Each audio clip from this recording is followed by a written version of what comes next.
It always makes me laugh. Some people, you know, they haven't drank a bottle of water in years and now they're crying on Facebook because there's no water. Hey preparedness people, it's Cynthia at The Bigs Prep. It's Hurricane Ian time. We're getting some outer rain bands this morning and the wind is getting a little breezy. Look at the flag, it's getting just a little bit breezy. So we're getting ready for Hurricane Ian. Now, you're not a prepper and you have no money. Let's do some prepper tricks that you can do for free to get ready for the storm with my co-host, Tink. Hey, in this video, I'm gonna interlace some things now and some things from 2021 when I shot a video getting ready for Tropical Storm Elsa. The first thing that you want to do when there's even a whiff of a tropical storm or any kind of anything where anyone's talking about a hurricane or doing anything is stop and get gas. Fill your tank all the way to the top. If you're smart about your gas, you'll have enough for probably 2 weeks and you won't need to fight any crowds or do anything crazy or be looking from store to store for gas. Just go ahead, pull in, and top your tank. I know what you're gonna say, Cynthia, getting gas, that costs money. But I'm telling you, do it. It's worth the investment. She is the friendliest feral cat I've ever met. Ian has been all over the map from the Panhandle all the way down to the Keys as far as where the center is going to go. We have no idea. So yesterday, when the tropical storm warning for Marion County was issued, everybody went to the grocery store and the gas station all at the same time. Being a prepper, I don't have to worry about that. There was no gas by the time I drove home from work at 5 o'clock. There was no, and I went to my chiropractor appointment, but there was no gas, none. So get your gas early. You should definitely be taking down all of your plants and planters. Anything that's hanging out that could be, you know, a flying weapon or anything like that. Get all of your stuff down off your window ledges and your, you know, hanging potters outside and things like that. Outdoor furniture is another one. We just bungee cord this directly to the railing here. We just take a bungee cord and bungee cord it down. I don't think really this would go anywhere in a tropical storm, but you never know. It's super important to be a good neighbor and make sure that your stuff doesn't go flying into your neighbor's yard. Anything that's around outside, just get it and pick it up. Boxes, stuff on your porch, it's important. The first thing we're gonna do is gather up all of the laundry. We're gonna change the bedding and get the bedroom tidied up. You're going to want your laundry all caught up because even when the power comes back on, you may not be able to do laundry again for a few days afterwards. Tiki, what are you doing? You're so crazy. I fed you. Second breakfast, Ma. Second breakfast. Another thing you can do is make sure that every room in your house smells really nice. I've got some essential oils going. We have a flashlight ready in every single room of the house every single day. But if you're not preparedness minded and you clicked on this video and you're not a prepper, if you have one working flashlight in your house, make sure you have it in your hand or where you can get to it very easily. This is a great tip because you don't want in the middle of the night to be trying to get up with no light. So make sure you've got your flashlight handy. Another thing you can do is make sure that your pathways are clear. So clutter in front of doors, any hallway action that you've got going on, make sure that those spaces are super clear. If something happens, the last thing you want to do is trip on, like a tree falls on your house. The last thing you want to do is be tripping over piles of laundry or kids' toys. This morning, Tater had to clean up all of his toys and he was very sad. So we left him a ball. Also, make sure those devices are charged to 100%. The last thing you want is your phone or tablet or anything like that going dead. And download a couple movies if you have room because you may be bored. I know I said it in my last video, but get that bathroom clean. Not even kidding. It gets so disgusting, so mildewy, so fast. Another thing you can do is take that Yes Girl shower. I'm not kidding. Go ahead and get in there and get that Yes Girl stuff. Get you a mask, get you whatever you got in your closet that you know you've been hoarding away and you don't use. Get that out and get your skin moisturized, wash your hair, shave, do all the things, take a nice long hot shower or bath. You'll thank yourself because it may be a few days before you can get a bath or a shower again, and it feels really good to be clean. During a hurricane, I keep an old laundry detergent bottle filled with water so that I can use it to flush the toilet, and I keep a thing of disinfectant wipes to keep the toilet clean and smelling fresh.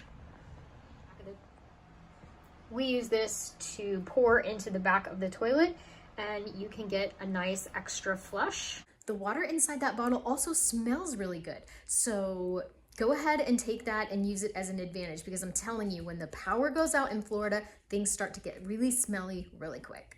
If you've got candles as part of your decor, make sure you round all of those up and get them in one spot, or get them to where you need to have them. I really recommend candles as your #1 lighting source during our hurricane, but if you're not prepared and that's all you've got, then that's all you've got. Make sure you've got your lighters in a safe place where little kids can't get to them, and make sure that you're practicing safety with those candles.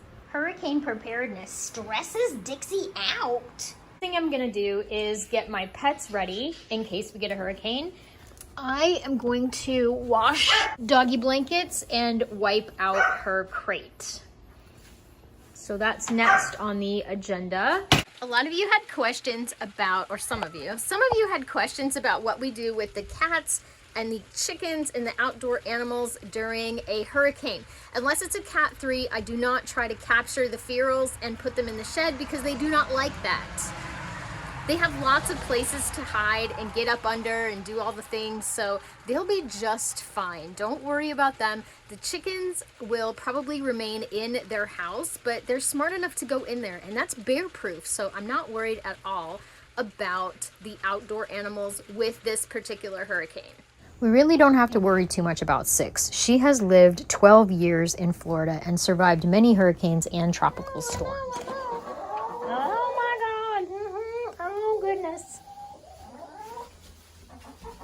Oh, look, 2 eggs. Put them in my pocket too. So everybody's got fresh digs in here.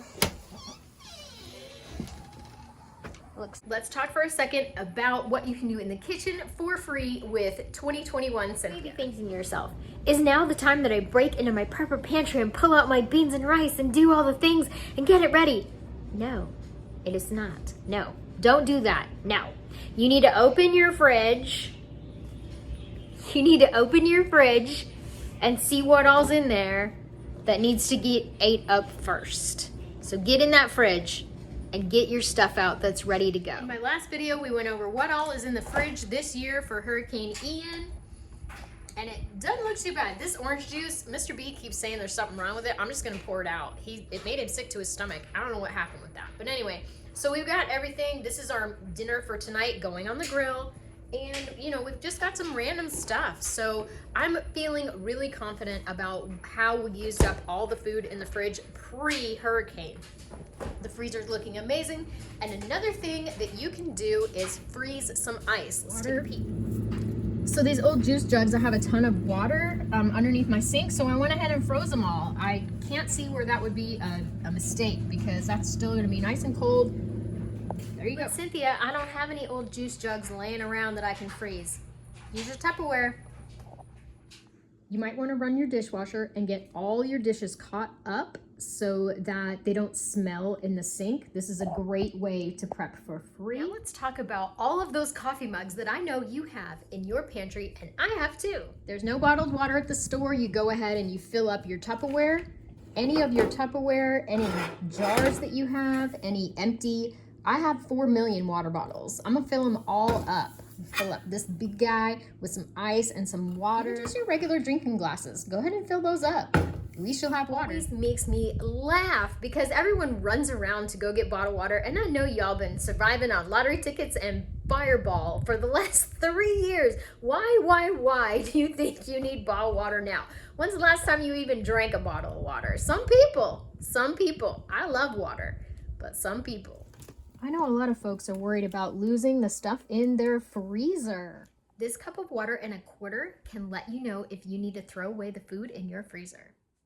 Place your cup in the freezer, let it get frozen, and place a quarter on the top of the cup. If you have to evacuate, if your power goes out, leave the freezer shut with the quarter on top. When you come back, if the quarter is sunk halfway or anything like that, you know you need to throw your food away. Also, we're gonna make sure that that freezer is as full as possible. And if you have any gaps or spaces, make sure you fill that up with a bag of ice or just with ice that you've frozen in your Tupperware. That ice is going to make the difference when the power is out in keeping your food cold. My final tip is be sweet to the ones that you love. Whether that's your family, your friends, your spouse, your mama, whoever, be sweet to them, because it is easy to get short-tempered when your lifestyle has deteriorated significantly. You're gonna be hot, sweaty, nasty. You're gonna be uncomfortable and out of your element. If you are used to going and getting a pumpkin spice latte every day and you don't get that, your brain is gonna be, oh, it's gonna be hard. So last tip, be sweet. Be sweet now, because it's easy to be ugly. Lynn, yeah. And that is it. Those are my tips and tricks to get prepared if you have no money and you have not prepped in the past. Prepping is lifestyle insurance. You got to make sure that your lifestyle is going to be protected. If you don't want to be uncomfortable, get ready to be uncomfortable. That's just it. If you're not prepping, get ready to be uncomfortable. Thank you so much for watching. Hope you got something out of the video, whether you're new at hurricanes or whether you've been through 100 like I have. Keep checking those weather updates. And remember, everybody, I'd rather be a year early than a day late. Bye. Say bye, Tink.